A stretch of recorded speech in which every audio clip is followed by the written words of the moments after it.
Nosotros teníamos algo bien claro cuando empezamos. Dijimos, a ver, el Sotol, si quiere triunfar como categoría, tiene que, primero que nada, ser representado por la cultura que pretende representar, que es la del desierto de Chihuahua o el desierto chihuahuense. Entonces dijimos, ¿sabes qué? Lo primerito es que hay que transformar a todos los chihuahuenses en embajadores del Sotol. Hola, ¿cómo estás? Yo soy Mario Salinas y bienvenidos a Lateral Podcast. Como sabes, este es un espacio donde la alternativa de historias, errores, fracasos y logros, todos ellos son válidos. Aquí sí se comparte algo diferente y lleno de valor. Antes de empezar, te quiero pedir un favor. Spotify ya te permite calificar tu podcast. Te pido que me ayudes dándole 5 estrellas a Lateral Podcast para llegar a más gente. Lo puedes hacer desde la app o desde tu computadora. El día de hoy estoy entrevistando a Juan Pablo Carvajal. Juan Pablo es fundador y socio de la marca de Sotol artesanal Los Magos. Estudió leyes para después involucrarse 100% en el sector social a través de la Asociación Civil Proempleo, donde estuvo liderando el equipo durante 5 años. Hoy su foco está en posicionar la marca, dándole un impulso a la cultura chihuahuense a través del Sotol artesanal. Hoy en este episodio de Lateral platiqué con Juan Pablo sobre la mística detrás de un destilado regional, las motivaciones para impulsar a las pymes, la abundancia que se genera cuando se crea comunidad y el ABC cuando vas a probar Sotol por primera vez, entre muchos temas más. Te advierto que después de escuchar este episodio vas a querer prender el carbón y degustar de un buen Sotol. Te dejo con esta muy interesante plática con el buen Juan Pablo Carvajal. Gracias. Juan Pablo, ¿cómo estás? Bienvenido a Lateral. Gracias, muy contento de estar aquí, a platicar un poco del Sotol y de lo que se hace bien acá en Chihuahua. Pues es muchísimo lo que se hace bien acá en Chihuahua, pero vamos a platicar un poquito, y no nada más un poquito del Sotol, pero vamos a empezar como por el contexto, para la gente que no te conoce y no conoce lo que haces. Me gustaría mucho que platicáramos por tu afición por el buen comer, y ahorita el buen comer lo vamos a estar desglosando para que se entienda. Yo también soy un muy buen fan del buen comer. Y bueno, eres fan del buen comer y de la cocina. Platícame de dónde nacen esas aficiones. Pues mira, yo creo que del buen comer tiene que ver más con la exploración que de la cultura, ¿no? Y yo tuve la oportunidad de vivir en varios países cuando era más joven y una padrísima manera de explorar la cultura de otros países es a través de la gastronomía. De darte cuenta cómo come la gente, qué es lo que come, en qué momentos, cómo lo comparten. Y entonces es bien interesante darte cuenta que estamos súper ligados a las maneras en las que comemos. La manera en la que nos relacionamos tiene que ver entre personas, tiene que ver cómo nos relacionamos con la comida. En México me encanta que crecí comiendo en casa de mis papás y era claramente júntense la familia a comer a las 2 de la tarde y nos reunimos todos y platica cómo va tu día y esto y lo otro, pero era un evento familiar y más allá de lo que estuviéramos comiendo, pues es la convivencia, y luego si a eso le sumas algo excelente de qué comer, pues entonces mejoras la experiencia, y yo creo que por ahí va el amor por la comida, algo que siempre le comentaba a mi papá, que le encanta viajar y conocer lugares nuevos. Su enfoque, él es arquitecto y su enfoque siempre va hacia conocer el espacio físico.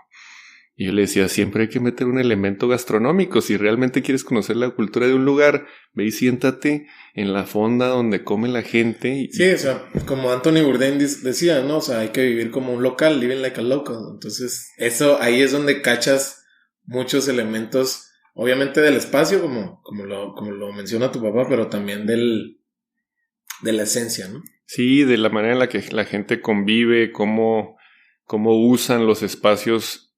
Los espacios más comunes que tenemos son los de comida. Comemos, si bien nos va 3 veces al día y seguramente más, ojalá todos pudiéramos hacerlo así, pero son muchos momentos que pasamos alrededor de la comida. Entonces está padre porque cuando te das cuenta que eso es una manera de acercarte a la cultura y además una manera de disfrutar y luego de explorar, porque luego te das cuenta que los ingredientes y las técnicas y la manera en la que se sirve y la manera en la que se come, pues son particulares de una región, de una cultura, de una geografía, de una cultura agrícola y ganadera y de pescadores y de otras cosas, ¿no? Entonces, a mí me encanta porque definitivamente te habla de las personas que están detrás y de las comunidades que están detrás de todo eso. Y de ahí, ¿cuál es el brinco que haces tú para decir, bueno, tengo buen diente, me gusta el momento, la sobremesa con unos buenos vinos, unos buenos destilados, que ahorita vamos a brincar para allá? ¿Cuál es el brinco que das para brincar del otro lado, o sea, hacia la cocina? Pues es que también tiene que ver con esa exploración. Aquí empiezas como niño chiquito y dices, unas papitas preparadas. ¿Y cómo te las preparas tú? Pues yo me las preparo con limón y le pongo de esta salsa y de esta otra, y lemon pepper y esto y el otro y no sé qué. Y entonces eres un niño ahí haciendo mezclas mágicas de diferentes salsas o polvos o lo que encuentres en tu refri y en tu alacena, ¿no? Y de ahí como que pues es un espacio creativo muy padre, que de nuevo resulta en algo que es delicioso, que puedes compartir, a veces no, pero se vuelve un espacio creativo muy divertido. Y lo que es más interesante es que cuando realmente te preguntas sobre cómo se hacen estas cosas en los espacios donde la gente es experta, te das cuenta que tienen técnicas que no utilizas tú normalmente, que no son comunes o que no son comunes en tu espacio o que no conocías o que son de maestros. Y entonces la espina para mí es, oye, ¿cómo se hace eso? ¿Se puede hacer? ¿Lo puedo hacer yo? Órale, voy a intentarlo. Voy a ver si yo también puedo hacer esa pasta. Voy a ver si yo también puedo de cero fermentar algo y tener los sabores que están dando allá. Voy a ver si puedo juntar estos elementos, encontrar inclusive los ingredientes y utilizarlos correctamente, ¿no? Y entonces se vuelve un espacio creativo, de exploración, de reto, al final del día de compartir. Algo que yo creo que me encanta es que cocinas, y pues sí, en muchas ocasiones he cocinado nomás para mí, pero también me encanta cocinar para todos los que se puedan, y yo creo que es mucho la cultura de juntémonos a comer. Pues a lo mejor puedes estar en un asador y con eso es suficiente, o a lo mejor lo que quieres es preparar una comida que te tardas 5 horas en hacer porque requiere de mucha atención y de diferentes técnicas y de diferentes momentos, y todo eso resulta en nos sentamos todos a la mesa y disfrutamos juntos. Y entonces cocinar se vuelve un ejercicio pues de exploración personal, de exploración del mundo físico, de generación de conocimiento y luego de comunidad, y eso está padrísimo. Para la gente que nos escucha, que está un poquito alejada del norte del país, de México, sé que las carnes asadas no son las típicas carnes asadas cuando te toca a ti ser el head del grill. Platícale a la gente una buena carne asada con tiempo, con ganas, con un buen sol y con unas buenas cervezas al lado. ¿Cómo es para ti una buena carne asada, si se la pudieras describir a la gente? Sí, pues totalmente. Yo soy fanático de que haya un poco de variedad, ¿no? Y entonces lo que quieres para mí es tener a lo mejor una costillita cargada que está marinada con tiempo, y entonces te das el tiempo de un par de horas antes, lo marinas inclusive con sotol o algún destilado de ese tipo, le pones salsa. ¿Qué le hace el sotol a la carne? Como el sotol tiene aceites esenciales, cuando la cocinas, que evapora ese alcohol, te quedas con esos sabores, y como es un destilado muy sabroso por su naturaleza, y ahorita lo platicamos más a fondo, pero esos sabores pues te traen elementos diferentes, ¿no? Y lo que estás buscando al marinar algo pues es justamente complementar los sabores que tiene el mismo alimento, en este caso la carne, y entonces a mí no me gusta saturarlo, pero sí me gusta que haya variedad y que genere como una sorpresa a la hora de servirlo. Y entonces el sotol me ha servido muy bien para eso, porque la gente luego no sabe de dónde salieron esos sabores, ¿no? Entonces está muy padre. A mí me encanta hacer eso. Creo que esencial es tener un buen corte, ¿no? De buen tamaño, con un buen fuego en tu asador. En mi caso, asadores de carbón son los que hay que utilizar. Buen fuego, que sepas distinguir los momentos de la carne, ¿no? Cuándo darle vuelta y cuándo sacarlo, porque dejarlo está de más, dejarlo reposar, que para mí eso permite que finalmente termine de estar ese corte, pues tan blandito y tan sabroso como necesitas que esté. Y yo creo que no puede faltar unas buenas verduras asadas. A mí me encanta asar pimientos, calabazas, berenjenas, cebollitas, inclusive papas y cebollas envueltas en aluminio, metidas en el carbón. Y luego, pues unas buenas quesadillas, ¿no? Algo que hacemos bien aquí en el norte es el queso. Y entonces unas buenas quesadillas o unos volcanes y entonces jugar ahí. Y la salsa. Nunca hay que jugar a la carne asada sin una buena salsa. Entonces, a mí me gusta mucho preparar salsas de habanero, cebollitas con limón, me gusta ponerle... ¿Las asas al carbón? No, normalmente las preparo antes porque me gustan más frescas. Hago cebolla morada con habanero, le pongo limón, le pongo ajo, le pongo a lo mejor jengibre picado, le pongo, puede ser algo de fruta, puede ser piña o mango, a lo mejor un poco de jugo de mandarina o naranja y un poquito de aceite de oliva y eso hace unas cebollitas que si las dejas curtir un rato, pues puedes hacer tacos de puras cebollitas de habanero. Pero luego pues también una buena salsa tatemada, ¿no? Tomate, puede ser serrano o jalapeño, dependiendo cómo te guste, qué tan picoso, cebolla y en el molcajete, ¿no?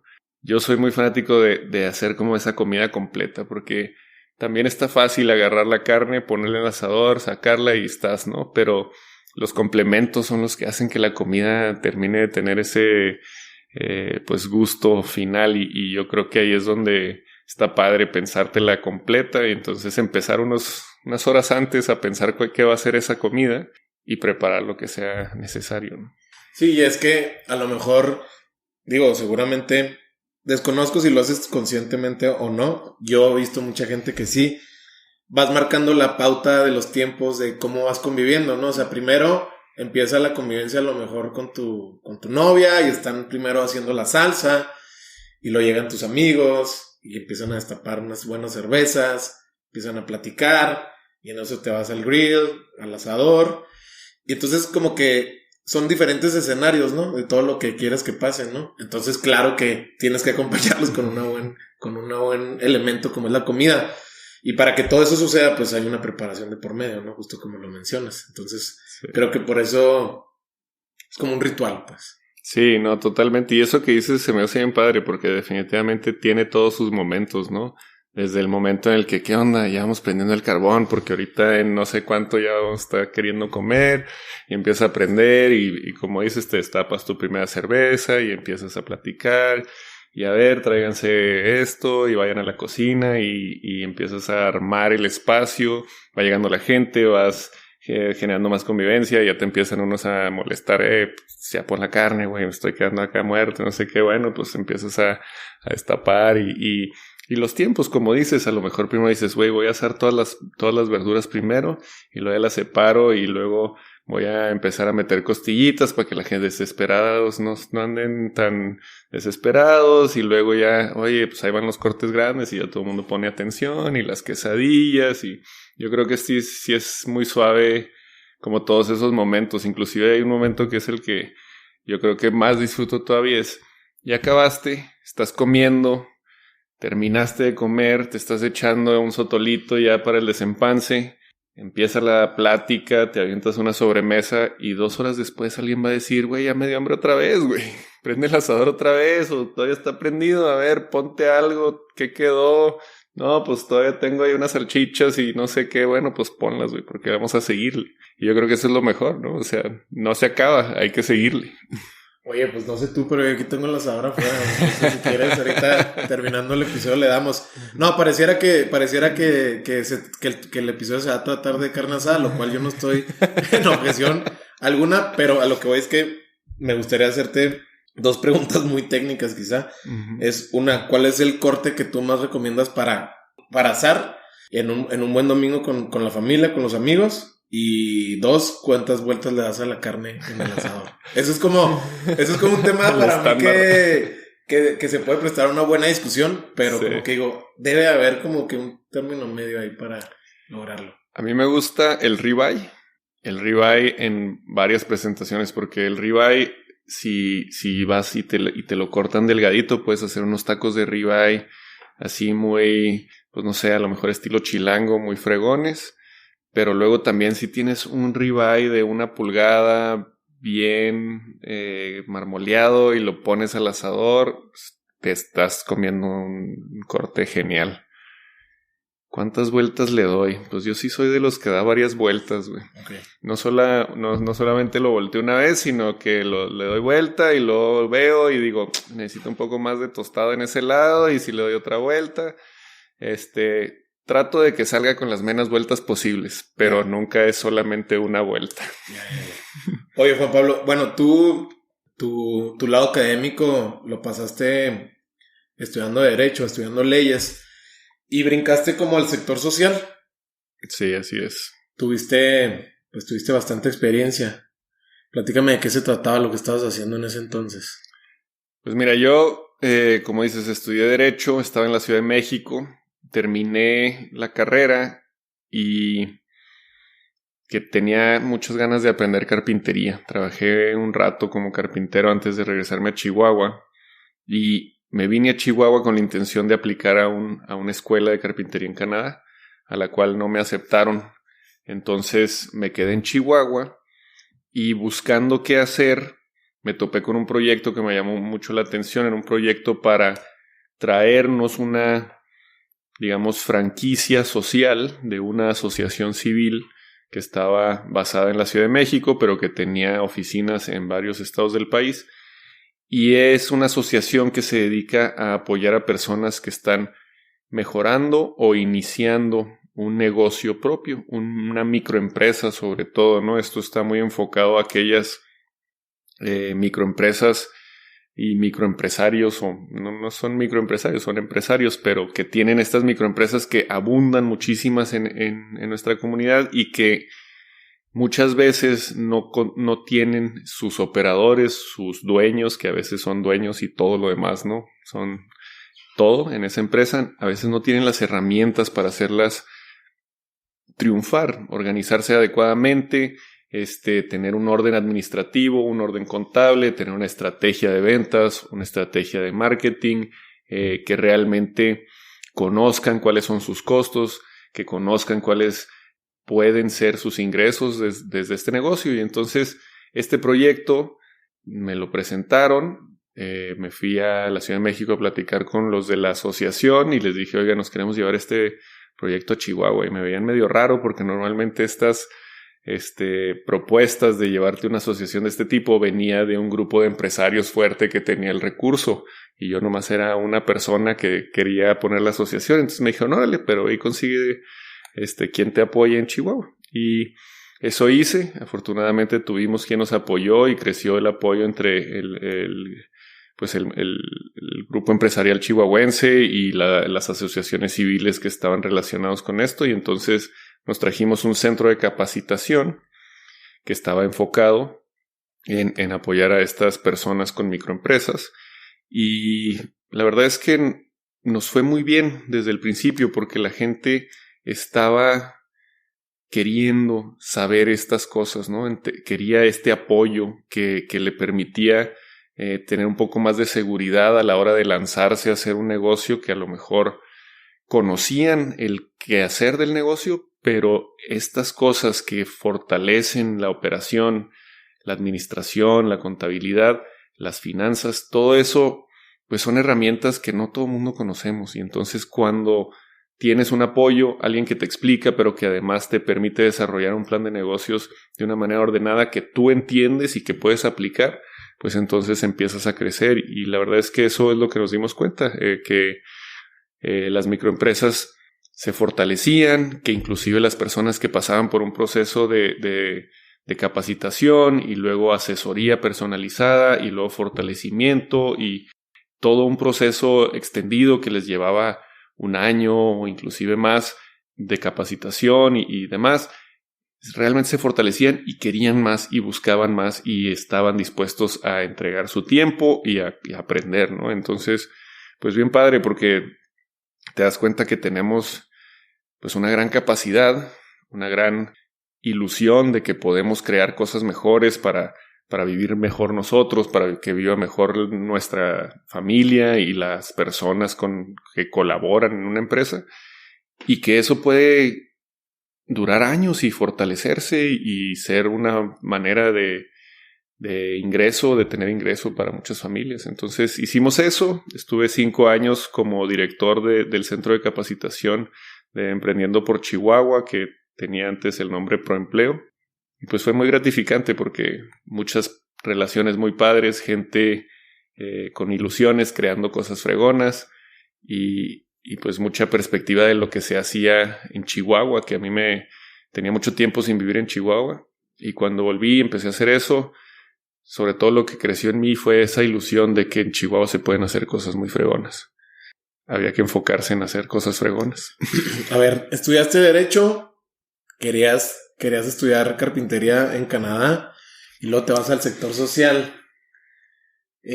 Si te estamos escuchando, ya me platicas, ¿no? ¿Cuál era lo que se estaba logrando gracias a esta asociación que es franquicia? Que a mí me tocó mucho verlo detrás de bambalinas también, cómo crecían y el impacto que iban teniendo en diferentes proyectos. Pero platícame, llévame detrás de esa decisión. O sea, ¿cuál era tu objetivo como primordial de lo que era la chinga de que lo que es estar en el sector social? Porque es un reto distinto, con un sabor muy peculiar, estar del lado del sector social. Yo te lo digo por estar también del lado del voluntariado. Es distinto la dinámica, es distinto el racional y es distinto el approach, el abordaje para a lo mejor que te apoyen, apoyar, generar equipo, etcétera. Entonces, platícame cuál era para ti pues el propósito, ¿no? De estar ahí y de dedicarle tanto tiempo tuyo. Yo creo que algo que es el atractivo mayor para mí en el sector social está de nuevo en la generación de comunidad. El sector social te da una oportunidad porque no estás motivado necesariamente por el aspecto económico o financiero. Tienes ahí una motivación muy grande que es la supervivencia de esta asociación y entonces te tienes que enfocar a la procuración de fondos y todo, pero no estás ahí por los dividendos, no estás ahí por ese fin de lucro, ¿no? Entonces el enfoque estás ahí por fortalecer a la comunidad. ¿Y cómo fortaleces la comunidad? Pues conociéndola, conociendo sus necesidades y sabiendo cuál es tu rol dentro de esa comunidad, siendo fuerte en ese rol, teniendo presencia, actuando, pero a la vez reconociendo que tienes limitantes y que para eso existen otras personas, otras organizaciones, otras instituciones con las que te puedes aliar y entonces lograr tu objetivo de mejor manera. Y eso es lo que a mí me pareció más padre. La gran comunidad que tenemos en Chihuahua enfocada en el sector social, que trabaja día a día, que tiene muchísimos años profesionalizándose, creciendo, buscando nuevas oportunidades para ofrecer a la comunidad, se vuelve súper enriquecedor. Te das cuenta de la gran cantidad de personas que trabajan con una visión de comunidad, de entregar algo que no necesariamente está motivado por el dinero, sino que está motivado por el mejorar a tu comunidad. Y entonces esta gente valiosa te da ideas, te ayuda, fortaleces junto con ellos los programas, te topas con problemas juntos, y entonces algo que es, creo yo, para mí lo más padre fue entender que hay una gran comunidad que se apoya y que crea juntos y que se enfrenta a retos juntos y que llora juntos y que busca esos espacios de mejora. Y entonces es bien suave ver que tu granito de arena junto con el de enseguida y el otro y el otro y el otro hace un montoncito sobre el cual podemos construir algo. Y luego el reto no se acaba ahí, porque tenemos todavía miles de cosas por enfrente que atender en este sector social y que pues hay más que hacer y siempre hay más que hacer. Entonces no se acaba la creatividad, no se acaba la oportunidad de crear, de construir junto con otras instituciones, con otras personas. Pues la satisfacción viene en darte cuenta que un granito de arena sí aporta a que construyamos más. Otra cosa que te das cuenta ahí, yo creo, es que tuve que darme cuenta que las respuestas que yo estaba planteando de entrada serían cuestionadas por muchas perspectivas. Perspectivas que ven la vida de otra manera, que han tenido otras luchas, que han buscado fortalecer otras comunidades y que no puedes sostener unas verdades tan firmes, ¿no? Que más bien tienes que cuestionártelas todas para poder construir en conjunto, en comunidad. Si yo me lanzaba solo con mi encomienda, no iba a entender cuáles eran las dinámicas sociales de ciertas comunidades que me iban a permitir apoyarlos en lo que yo pensaba que era importante, pero que si no los estaba escuchando a ellos, pues en realidad les estaba negando la oportunidad de desarrollo que ellos buscan. ¿Tienes algún ejemplo de alguna situación que te haya pasado de ese estilo de decir, bueno, esta es mi bandera y aquí me muero con mi bandera? Y a lo mejor en esta postura entender que no solamente es una bandera, sino que participan muchas personas y muchas posturas y hay que escucharlas y entender las necesidades, ¿no?, de cada una de ellas para poder integrar algo. Totalmente. Justo el curso de preempleo tenía una modalidad bien interesante que es, primero, tenías que generar como participante, y yo lo hice porque pasé el curso también, un plan de vida. Y entonces el primer módulo era más sobre quién eres tú como persona, qué estás buscando tú como persona.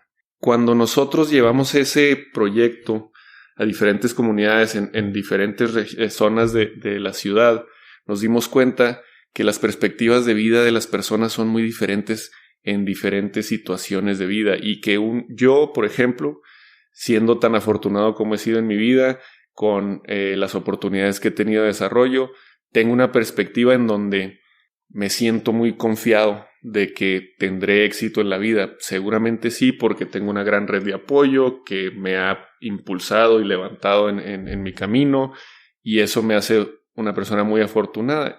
No todo el mundo tenemos estas redes de apoyo, y entonces cuando vas y esperas, yo lo hice y luego me di cuenta que estaba en el error, esperas que todos empecemos desde el mismo lugar y te cuestionas por qué las personas no dejarán de venir al curso, o por qué no están poniéndole todo las ganas que deberían, o es porque muchas veces no vemos las realidades de otros y entonces lo cuestionas pensando desde esta posición fija de todos empezamos desde donde está Juan Pablo, que es una persona de cierto pasado, y luego te das cuenta, oye, pues sí, nomás que Juan Pablo es ese, y en la realidad de muchas otras personas empezaron desde otro punto.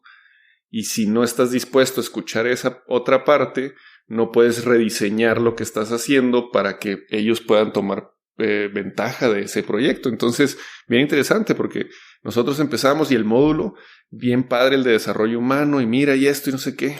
Y luego nos dimos cuenta cuando llegamos, oye, aquí no podemos entrarle luego con esto, está muy fuerte. ¿Qué hacemos?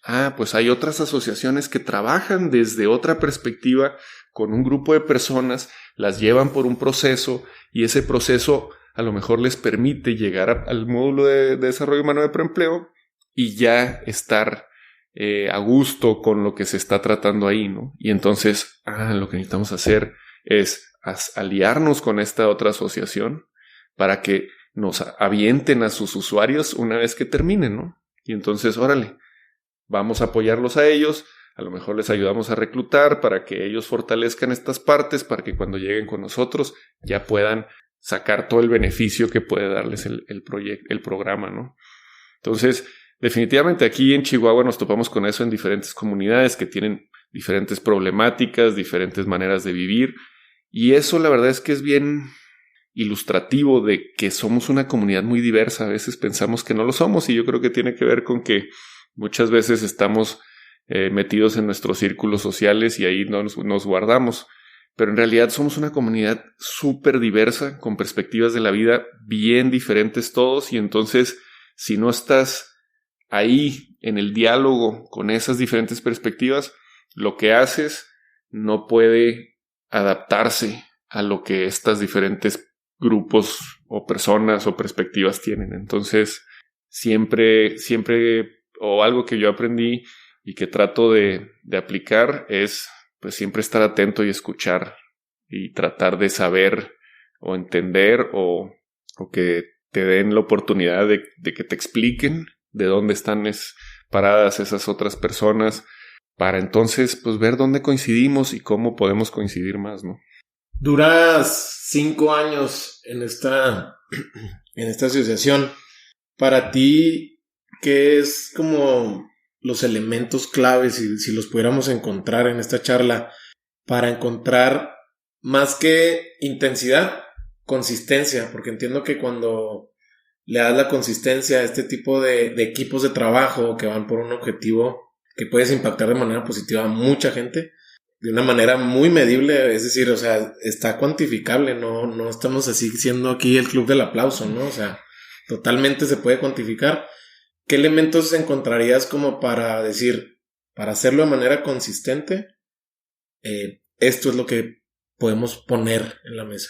Yo creo que hay varias cosas. Una que para mí fue muy padre es que a mí me entregaron un sistema con los cursos, con la manera de medir el impacto, y entonces un orden en la estrategia para lograr el objetivo que tienes. Para el nuestro era fortalecer a estas personas que querían iniciar o mejorar microempresas. Esa estructura en el sistema, desde que lo inscribes, la información que le pides a la persona, los procesos por lo que lo llevas para que conozca a su grupo, a la persona que los iba a asesorar, la manera en la que van creciendo dentro del programa, la manera en la que los gradúas, luego la manera en la que los enlazas, todo este sistema que a nosotros nos lo dieron y nosotros lo operamos y lo fortalecimos, pero la verdad es que ya estaba dado. Crear esos sistemas creo que es importantísimo, entender cuál es el paso 1 y cuál es el paso 100 y cuáles son todos los del medio, ¿no? Y ponerlos en papel y aplicarlos. El que más creo yo que genera consistencia es el equipo, ¿no? El aspecto humano. Sentarte con la gente y a la hora que estás buscando un perfil de persona, saber si vas a lograrlo con alguien de entrada no está tan fácil.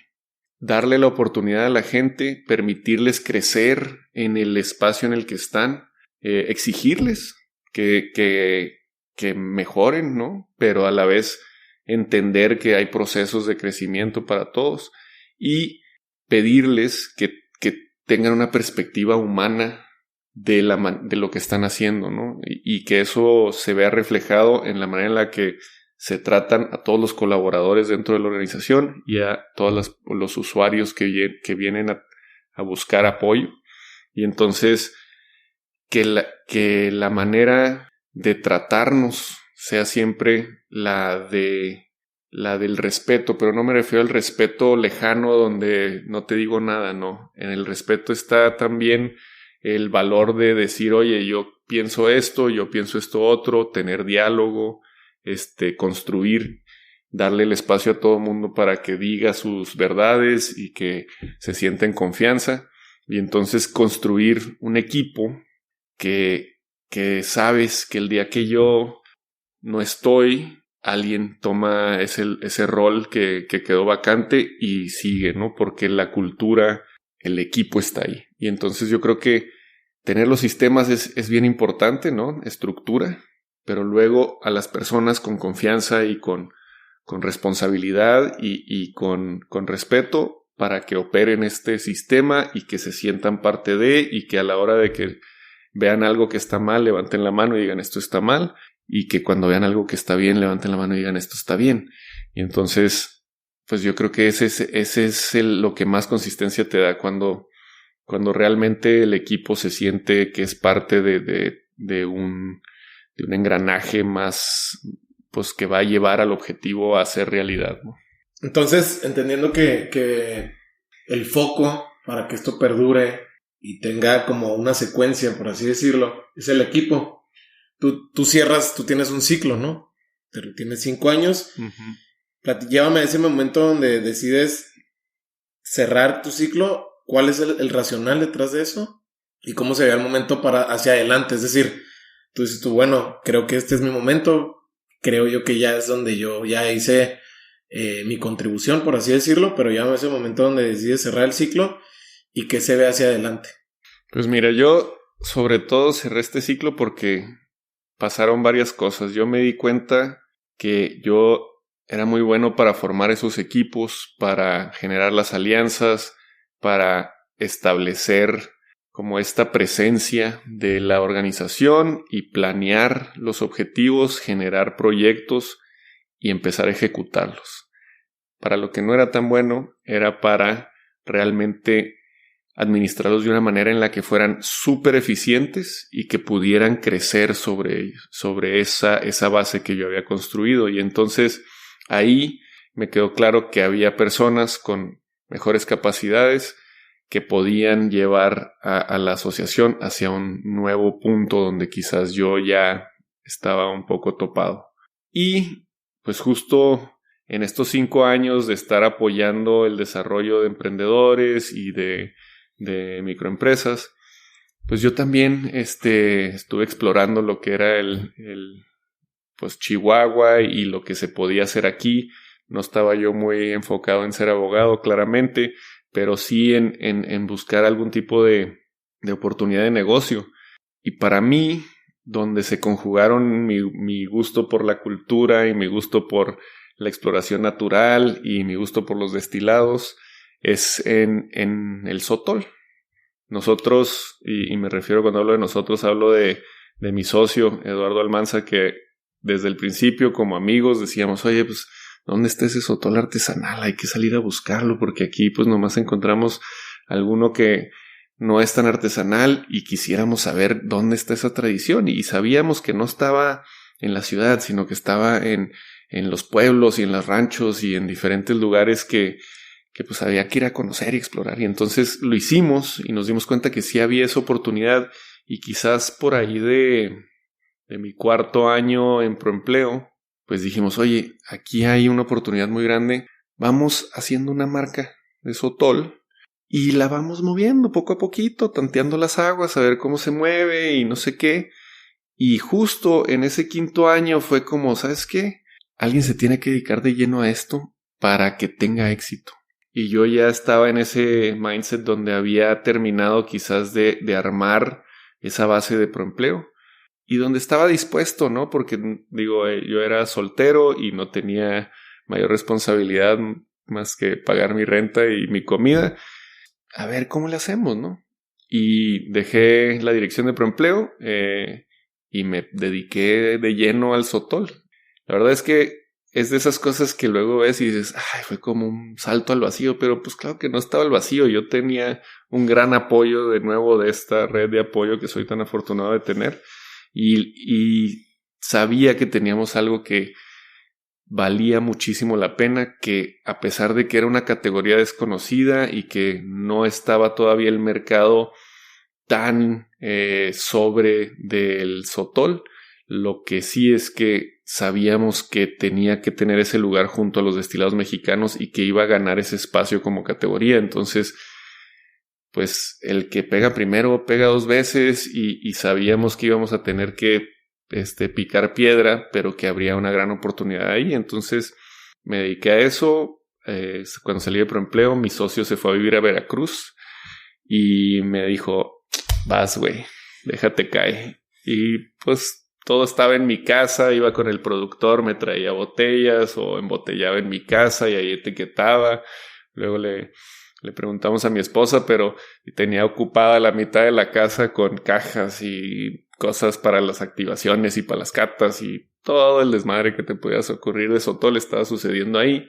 Y pues sí, era ese momento para brincar hacia algo nuevo y la verdad es que ha sido una aventura bien padre.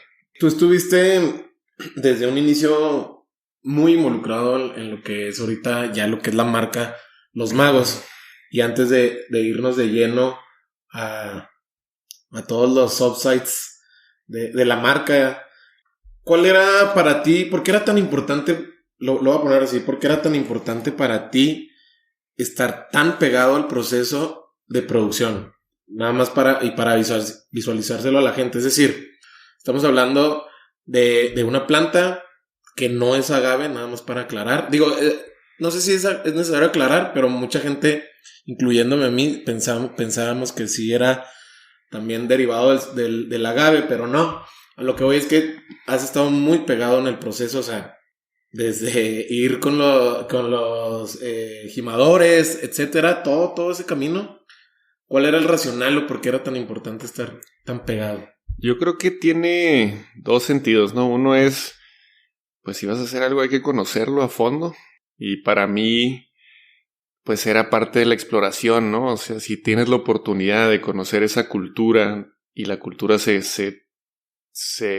expresa a través de las personas que trabajan en ella, empezando por las personas que trabajan en ella, los tumbadores que van al monte a buscar el sotol que crece silvestre en los ranchos, unos más lejos que otros, pues ahí suceden cosas que te das cuenta porque también tratas de entender pues cómo vive estas personas, cómo viven los gimadores, cuáles son sus expectativas de vida, de cómo viven el trabajo y quizás acercarme un poquito lo que me permitieran a su manera de ver la vida, porque también eso es algo que expresa cultura y lo que nosotros estábamos vendiendo y estamos todavía vendiendo es la cultura del desierto de Chihuahua, ¿no? Entonces esa empieza con esas personas y yo no podía hablar de algo que desconocía. Entonces solamente a través de esas interacciones, de poder estar ahí y entender las chingas que se mete la gente para que nosotros podamos disfrutar de un destilado tan bueno como el Sotol, pues te hace entender, ¿no? La industria en la que estás, cuáles son las oportunidades de desarrollo de la industria y cuáles son las realidades que vivimos hoy. Y entonces, pues hay que estar ahí, ¿no? Los tumbadores, hay que estar en el proceso de destilación para entender cuáles son desde los aromas que se generan en esos espacios.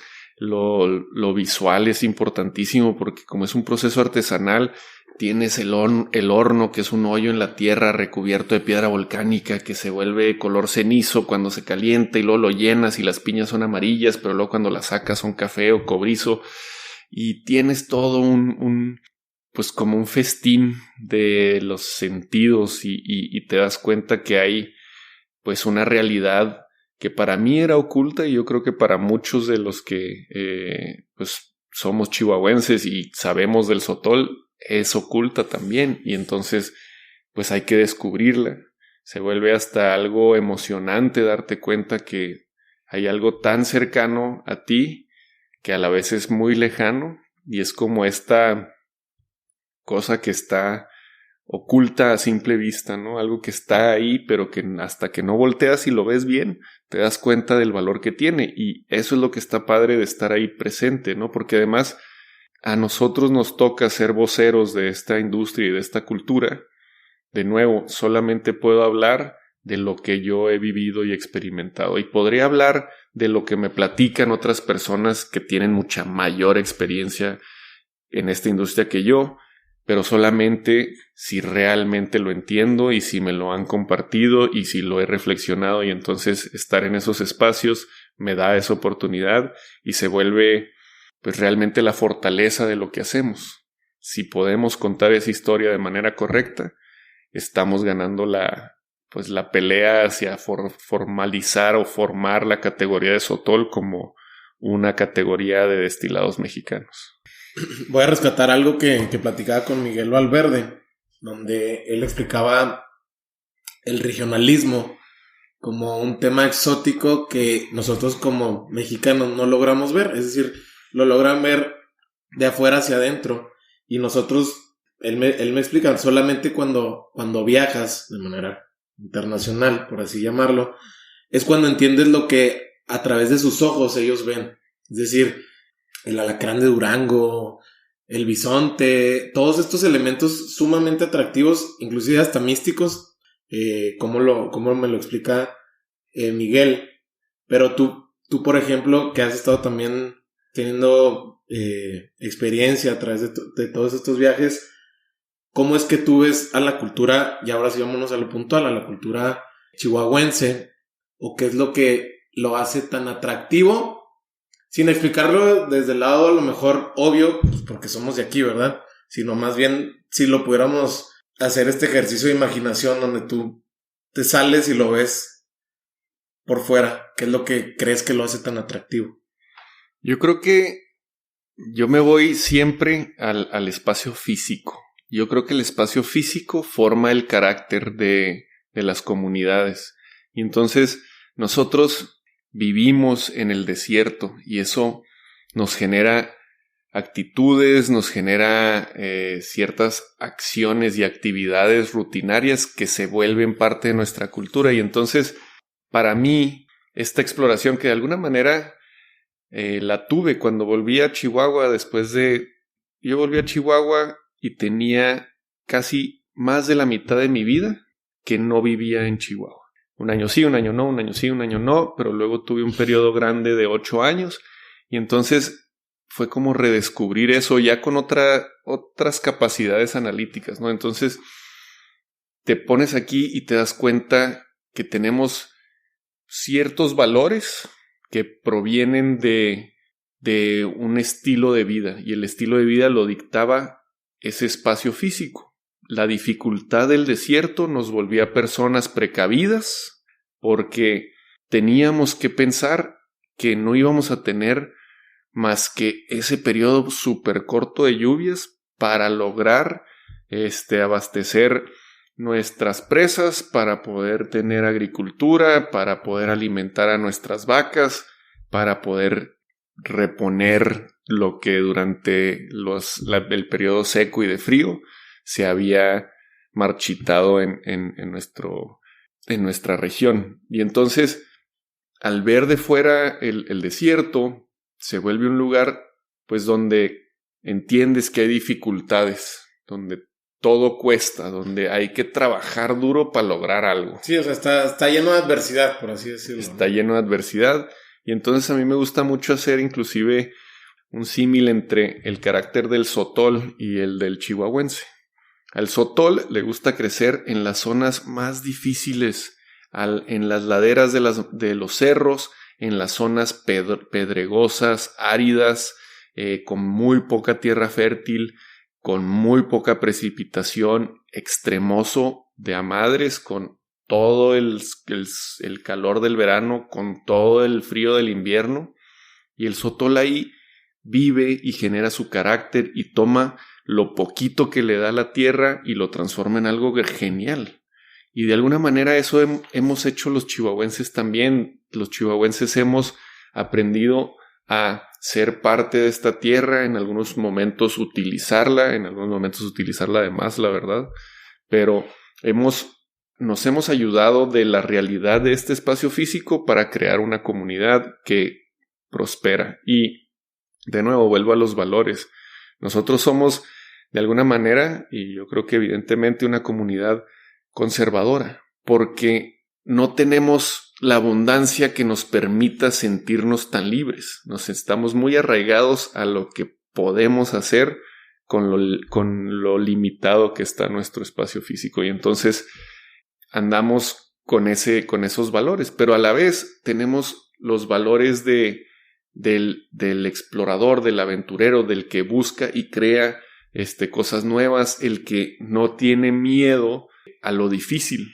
Lo que es difícil tiene una gran gratificación si estás dispuesto a entrarle a ese reto, ¿no? Y entonces se me hace muy padre porque lo veo de fuera y digo, el desierto es un lugar difícil, pero que si te acercas tiene cosas majestuosas. Y de alguna manera eso representa también al chihuahuense. Por ahí dicen que somos muy hospitalarios, pero yo no creo que seamos así muy abiertos de ventes y no sé qué. Pero si te acercas y te das el tiempo de sentarte con un chihuahuense, te vas a dar cuenta que hay cosas magníficas detrás. Y entonces esos tiempos, ese espacio físico, esa manera de vivirlo a través de tantos años, yo creo que ha forjado un carácter del chihuahuense que en algunas cosas me parece fantástico, en otras me parece terrible, pero que pues en todos lugares hay así y que nos toca a nosotros pues reinterpretarlo y proponer cosas nuevas de cómo ser buen chihuahuense quizás y entonces pues construir, ¿no? Platiquemos ahora sí un poquito del contexto de lo que es la marca. Hoy en día la marca tiene presencia en muchos lugares pues muy atractivos de este México moderno que se está desarrollando. Y además está en Estados Unidos y en Canadá. Estamos hablando de ciertas partes de Estados Unidos, de igual manera ciertas partes de Canadá. Platícame cuál es el contexto actual y primero antes que eso, platícame cómo se ha ido desarrollando en esta línea de 5 años que tiene la marca. Nosotros teníamos algo bien claro cuando empezamos. Dijimos, a ver, el Sotol, si quiere triunfar como categoría, tiene que, primero que nada, ser representado por la cultura que pretende representar, que es la del desierto de Chihuahua o el desierto chihuahuense. Entonces dijimos, ¿sabes qué? Lo primerito es que hay que transformar a todos los chihuahuenses en embajadores del Sotol. Si nosotros aprendemos algo nuevo, hay que compartirlo para que todos sepan eso y cuando venga alguien de fuera se lo platiquen y le digan, oye, del Sotol y pruébalo y es así y asado, se hace esta planta, se hace de esta manera, en estas regiones, esta es la gente, esta es la cultura. Y cuando vayan fuera, se lleven esos mismos mensajes y se lleven una botella de Sotol y sean orgullosos de la cultura que tenemos aquí. Y eso está bien padre porque la verdad es que nos dimos cuenta que sí, que los chihuahuenses tenemos muchas ganas de estar bien orgullosos de cosas fregonas que se hacen aquí, como puede ser el Sotol.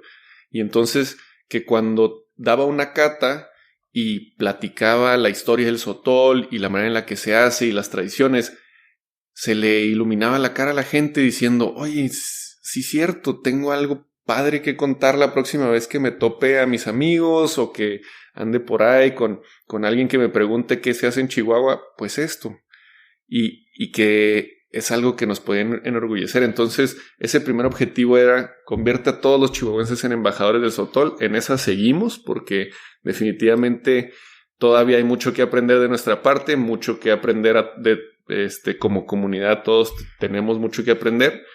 Y entonces, pues ahí se me hace muy fregón porque también vas creando cultura del Sotol y del desierto chihuahuense con diferentes perspectivas. Una puede ser a través del Sotol, pero también puede ser a través de la música y puede ser a través de la gastronomía y de la exploración natural y de la aventura, ¿no?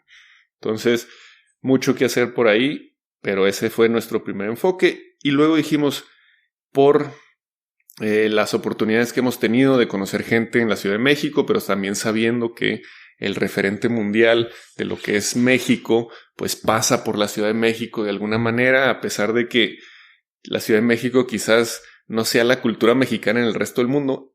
En México, en la Ciudad de México están pasando las cosas que pasan en México, ¿no? Entonces ahí tenemos que tener presencia. Y luego, pues el aspecto económico y de negocio de este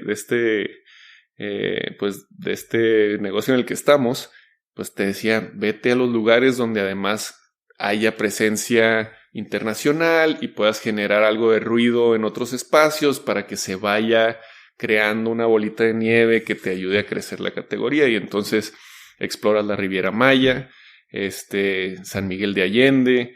Nosotros queríamos entrarle muy duro a Jalisco, pero obviamente tienen ahí ya su propio destilado que les gusta mucho, entonces es un espacio un poco más difícil.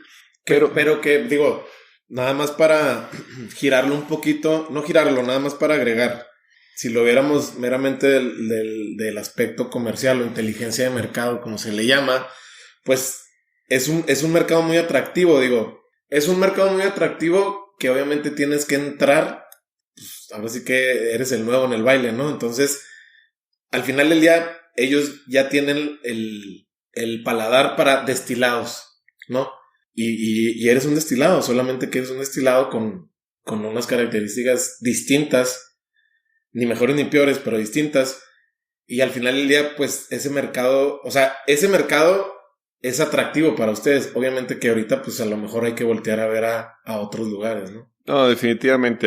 Ahí sobre todo, a nosotros, como a todos, a toda empresa, nos limita nuestra capacidad de producción, nuestro empuje de marketing y el personal, ¿no? Y entonces, pues, ¿dónde podía yo estar? ¿Con qué dinero? ¿Y con qué sotol? Eso era el enfoque, esa era la pauta que nos iba a dar, pues, nuestra estrategia. Y así es como dijimos, ¿sabes qué? Vámonos por la Ciudad de México. No es que sea un mercado fácil, están muy entrados en el tema del mezcal como para hacerle todavía demasiado caso a otro destilado, pero ya le entraron a la idea de destilados artesanales de una manera fuerte. Y entonces cada vez más va a haber espacio para nosotros como categoría de sotol y va a haber espacio para las otras categorías que han estado surgiendo con más fuerza, ¿no? Bacanora, raicilla, lechuguilla, así, ¿no? Entonces, la Ciudad de México, padrísimo. También muy afortunados de que teníamos buenas relaciones allá y entonces entrar a centros de consumo nos fue fácil, bares, restaurantes. Y ahí fuimos creciendo poco a poquito, nunca pasé hambres, digamos, pero tampoco es que hubiera un crecimiento así muy acelerado. Se volvió hasta el año pasado que le entramos al mercado estadounidense realmente una oportunidad de explorar un mercado que es mucho más demandante de este tipo de destilados, con un conocimiento bárbaro de lo que son los destilados en general, pero también con un gusto por los destilados mexicanos increíble y entonces dispuestos a explorar, dispuestos a meterlo en sus cartas de coctelería, en sus cartas de destilados y con un crecimiento interesante. Entonces eso hasta el año pasado realmente brincamos una barrera que fuera importante de exportar a Estados Unidos, pero luego de darnos cuenta que hay un mercado que atender muy grande y que tiene un interés especial por un destilado como el nuestro, ¿no? Pareciera que en Estados Unidos, México como tal, es una marca muy atractiva. Pasa por mucho, que no sé qué tan de acuerdo estés conmigo, por este activo que se vuelve la nostalgia, ¿no? El mercado de la nostalgia, como le llaman. Pero vámonos acá a los destilados. Más allá de la nostalgia que también te provoca decir, toda la gente aquí de la región que se ha ido a Estados Unidos a pegarle duro a la chamba, pues claro, ¿no? Que hay un recuerdo de por medio, ¿no?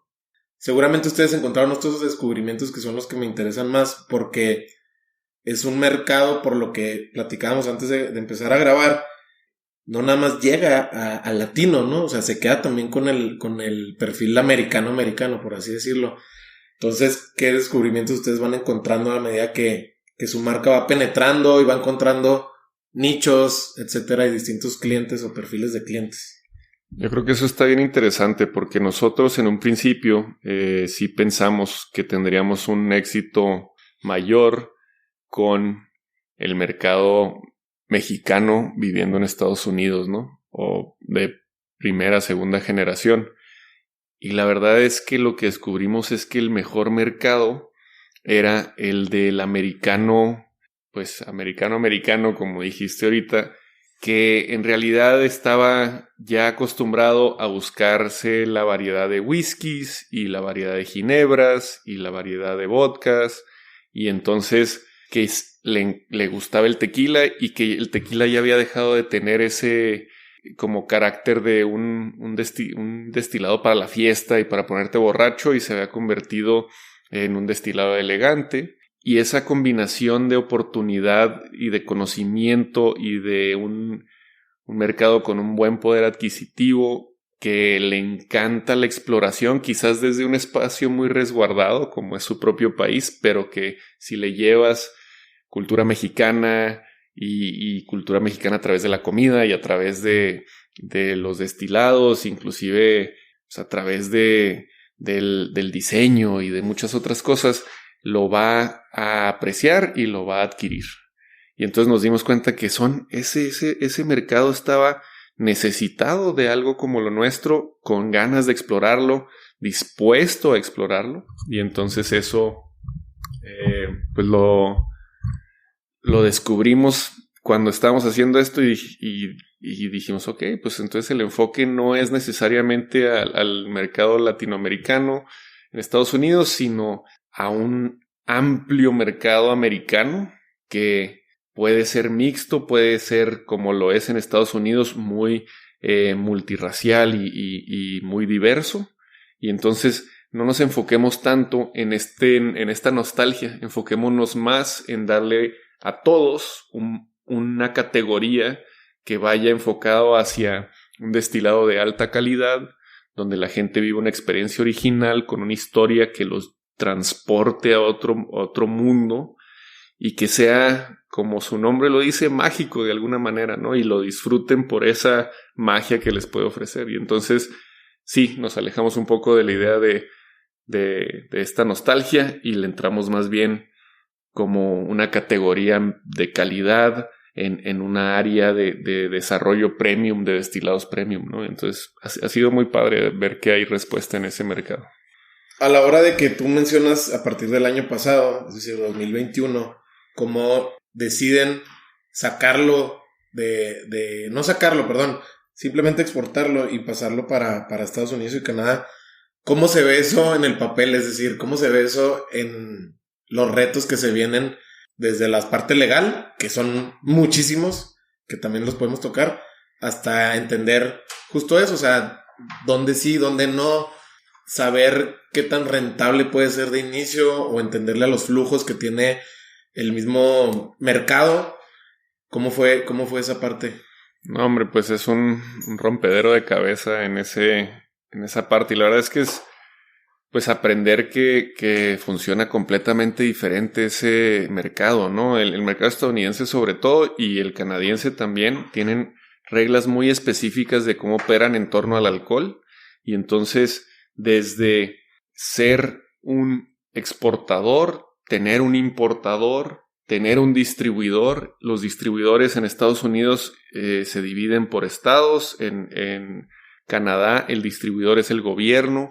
Entonces tienen reglas muy específicas que desde este lado tienes que solucionar, desde la etiqueta e inclusive los grados de alcohol y cosas de ese tipo. Pero luego tienes que ir a tratar y entender los riesgos fiscales, financieros y logísticos que te presenta este nuevo mercado. Y para nosotros sí fue, ok, entendamos dónde tenemos mercados con mayor capacidad de adquirir nuestro producto y de que nos generaran mejor presencia de mercado y obviamente ventas, y ataquemos esos mercados. Y lo que nos dimos cuenta es que hay que hacer una cantidad de papelería, de papeleo y de trámites legales y de temas de regulatorios, que a la hora de entrarle, pues si le entras sin conocimiento y sin un equipo que esté preparado para esto, te vas a topar con pared, ¿no? Y afortunadamente yo soy parte de un equipo que tiene pues muy diversos personajes con muy diversas capacidades y que le han entrado a estos retos así de frente. Nos hemos dado de topes, pero hemos superado muchas barreras y seguimos trabajando en lo que se nos echa pues enfrente. Y hay un reto muy grande y sin duda yo invito a que los que le quieran entrar pongan esto en perspectiva, porque es una de las cosas que como dirían los gringos, make or break, ¿no? Es lo que te hace el negocio o te lo destruye. Entonces, antes de hacer planes, entender todo esto, realmente te da una oportunidad de triunfar del otro lado, ¿no? Platícame, digo, si esto fuera un Shark Tank, platícame cuál es el pitch o qué es lo que lo hace tan especial a los magos. Claro, mira, Los Magos es un destilado que está diseñado para ser más atractivo a una gran cantidad de personas en el mercado. Nuestra intención a la hora de diseñar Los Magos era hacer un destilado que, a pesar de ser artesanal, no generara la reacción que muchas veces generan los destilados artesanales en las personas que lo prueban por primera vez. ¿Cuáles son estas? En donde el alcohol se vuelve una parte o la parte primordial del destilado, ¿no? La fortaleza alcohólica, ese golpe alcohólico que recibes cuando, o que crees que recibes, o que crees que vas a recibir cuando tienes un destilado artesanal. Nosotros dijimos, vamos suavizando el destilado para que las personas puedan probar en realidad cuáles son todos esos sabores y aromas que una planta que tiene 25 años creciendo en el monte puede dar a través de un proceso artesanal de destilación. Y entonces diseñamos los magos para que fuera suave al paladar, refrescante, expresara la gran gama de sabores que vienen de la planta y que le otorga el proceso, y que entonces descubran ese sabor y la versatilidad que tiene el destilado para integrarse en coctelería, en gastronomía, para la gente que le gusta tomárselo derecho, con unos hielos. Y entonces nuestra gran fortaleza como marca fue buscar un destilado balanceado, que además fuera de gran calidad y de consistencia, y entonces permitiera al cliente disfrutarlo de las maneras que a él le gusta disfrutarlo. Y luego, algo que para nosotros es muy importante es que detrás de este destilado hay una historia que es común para los que vivimos aquí en el desierto, pero oculta para muchísima gente. Y entonces, al invitarte a formar parte de lo que nosotros llamamos la Sociedad del Sotol, que es una oportunidad de descubrir la cultura del desierto y cómo se vive en diferentes lugares a través del sotol, ¿no? Entonces, desde la historia que ha tenido la industria, pasando por años de prohibición, visitas de gángsters famosos como Al Capone, la tradición que mantuvieron viva maestros sotoleros que fueron perseguidos, que tuvieron que vivir en el clandestinaje, desde la tradición del uso de la planta que han tenido las poblaciones nativas de esta región, que tiene miles de años de uso. Todo eso creo yo que es importantísimo que complemente el uso de la bebida, para que no solamente se entienda como un destilado más, sino como un valor cultural de una región que tiene una gran historia y que además tiene un gran futuro como industria. He escuchado a algunos mixólogos que describen el sabor del sotol como la mezcla de lo mejor del tequila con lo mejor del mezcal. Si lo pudiéramos simplificar un poquito para esa gente que ahorita ya se lo está como medio saboreando, ¿cómo lo pudiéramos describir? Yo creo que algo que es así justo como lo han descrito algunos, a mí me gusta también usar esa referencia, porque el mezcal luego puede tener una fortaleza alcohólica que puede ser muy agresiva, y luego puede tener sabores que pueden también ser muy fuertes. En muchos casos ese sabor es el humo. En el tequila tienes una nota fresca que es muy clara y que a lo mejor no tiene la gran diversidad de sabores que tendría el mezcal. Es mucho más monótono, por así decirlo, pero tienes esa frescura que te da el tequila. Y justo en medio creo yo queda el sotol. El sotol trae la frescura del tequila, te da la diversidad de sabores del mezcal, inclusive más sabores que el mezcal, pero se fabrica y en su proceso artesanal se cuida de no fortalecer demasiado ciertos sabores como el humo, y entonces el humo no termina siendo el sabor predominante, sino uno dentro de la gran gama de sabores que tiene el sotol.